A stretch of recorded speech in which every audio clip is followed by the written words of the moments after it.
I cannot believe this is coming out of my mouth, but it is true. I interviewed the character designer of Sonic the Fighters, Masahiro Sugiyama, thanks to the help of Jevil, who happened to join the right stream at the right time. It's a long story and I want to save time here, so to sum it up, without Jevil, this video wouldn't exist, and without Masahiro Sugiyama, I wouldn't be here right now. Now, onto the first question that I asked, what was it like working on Sonic the Fighters in the AM2 offices? It all started towards the end of development for the arcade version of Fighting Vipers, when the idea came up to include Sonic as a hidden character. I created the 3D models of Sonic and Tails, and made them playable characters in the game. Naturally, this caught the attention of Yu Suzuki, the head of AM2 Research and Development. After seeing Sonic's performance, Suzuki thought, it's a waste to keep Sonic as a hidden character, we should be able to make a fighting game with just Sonic. We proposed this idea to the Sonic team, and it was decided that AM2 Research and Development would produce a fighting game starring Sonic. The project began, and because I had created Sonic's 3D model, I ended up taking on the role of character design and modeling for Sonic the Fighters. My creation of Sonic as a hidden character led me, someone completely unrelated to the Sonic team, being given the opportunity to design characters for a fighting game based on Sega's iconic character, Sonic. I consider myself incredibly fortunate, as it was a very enjoyable job. It was really interesting to know that Sugiyama made the designs for Sonic and Tails in Fighting Vipers. Originally, I just thought it was just some dude, just at 12 in the morning doing some random bull crap because, well, he just wanted to, or they wanted to. Pretty ironic too, because I also main these characters in Fighting Vipers. Also, just to throw it in there as a little fact, most people probably already know this already, but on the Flying Carpet stage, the head model that the Sphinx uses was the Fighting Vipers Sonic head model, although it is slightly edited to remove the back of his head. My second question was, of course, about the hangar. More specifically, I asked if there were more stages planned for arcade mode, as in the hangar stage, there is multiple doors that just straight up never open. However, they are programmed to have separate rooms. And also because of the showcase stage / Sunset Town shenanigan, but yeah, I do not want to go through all that right now. Sugiyama responded with that they didn't really know the details of stage design, because the leader instructed other staff members to create the stages. But regarding Eggman's stage though, they did say that they created several Eggman mechs, designed for Eggman. And they thought that there might have been the idea that Eggman would randomly appear from different doors, riding different mechs. And honestly, I have no idea why I didn't think of this before. I think it makes perfect sense.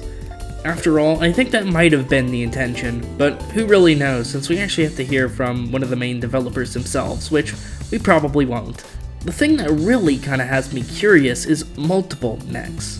For those familiar with this channel, I know multiple different Eggmans. You have Mechless Eggman, you have Eggman, normal Mech Eggman, then you have Green Eggman, as well as UFO Eggman. Were there more that we possibly don't know about? Most likely, yeah, because I believe the staff team were having a lot of issues designing Eggman. At least it seemed like it from what we do know. Or maybe that's all there was. But as I said, we won't know. Still, this was really interesting to hear.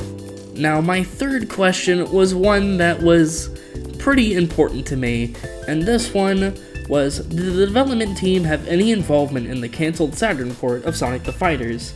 If so, what was it like? And Sugiyama responded with, at the time, I hadn't heard of anything about developing a Sega Saturn version of Sonic the Fighters. I don't think the project had even started. Furthermore, I left Sega after the development of Sonic the Fighters, so I don't know what happened after that. Anyways, this next question was there anything in Sonic the Fighters you wish was added before release? I wanted to include Honey the Cat as a playable character. I secretly created her as a hidden character without consulting the leader, but I didn't have enough time to implement her during development, so she ended up dormant in the game's ROM. Also, Rocket Metal is a character I designed because I admired Metal Sonic, and even created an animation of him transforming into a rocket. But unfortunately, he wasn't included as a playable character, and only appeared in the opening cutscene. Now, I honestly expected these two characters, and if you asked anyone what characters to include, these would probably be the ones everyone would pick. What's funny to me was Honey being created secretly.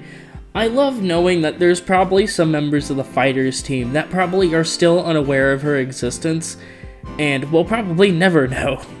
It also does suck that Rocket Metal was cut though, but I'm still kind of curious on as of why he was still left in the opening cutscene.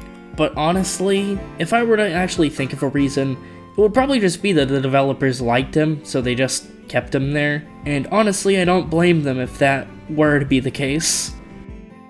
The next question I asked was what their thoughts on the Sonic the Fighters modding scene was. I was surprised because it was previously unthinkable that custom data like this could be added to the original game.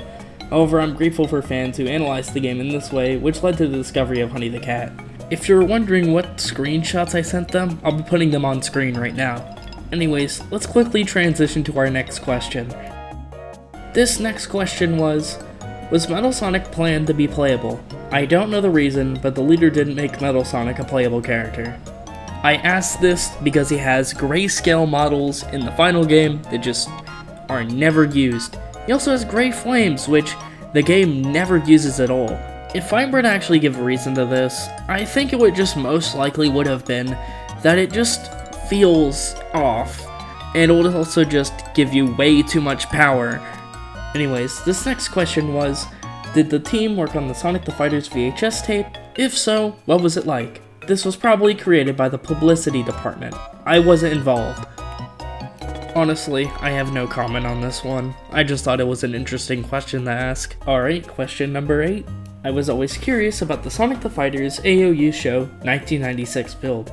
Do you happen to know anything from making that version? There are several versions of the game, including beta versions before it was finalized, but as the designer, I don't know the details. Unfortunate, but also kind of expected. Also, it's kinda cool to know that there's probably versions out there that we haven't seen. Next one is question number 9. I remember seeing Robo Egg in the opening cutscene. Was there anything planned for him?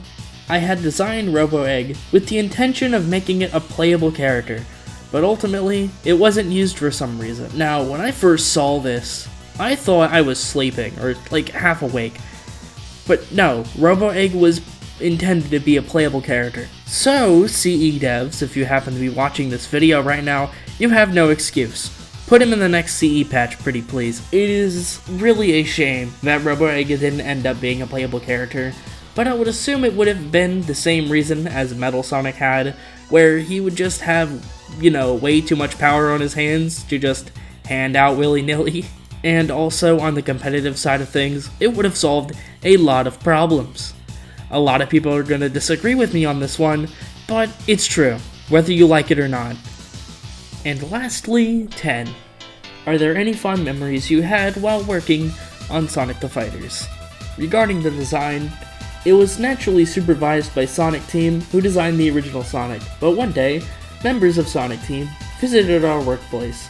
Among them was, I am so sorry I cannot pronounce this name, so I'll just put their name on screen, who was in charge of Metal Sonic's design, and praised the idea of displaying the word damage in Metal Sonic's eyes when he was attacked, saying it's a nice idea. I was happy to be praised by one of the original staff members, and I still remember it fondly. It's really interesting to know, and also really sweet too. The damage head design is a really cool detail, and it was cool knowing that Metal Sonic's designer really liked the idea.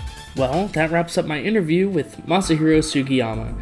I am so sorry about my uploads recently. I have been really busy, and also wanted to make sure this video was as good as I could possibly make it. Thanks to Jevil, because without him, or them, this video would not be possible. And also thank you for all the channel members and patrons who support this channel financially. I also wanted to thank Masahiro Sugiyama for taking the time to do this interview with me, and most importantly, putting Sonic and Tails in Fighting Vipers, and ending up as the character designer for this game that me and probably thousands of other people play to this day.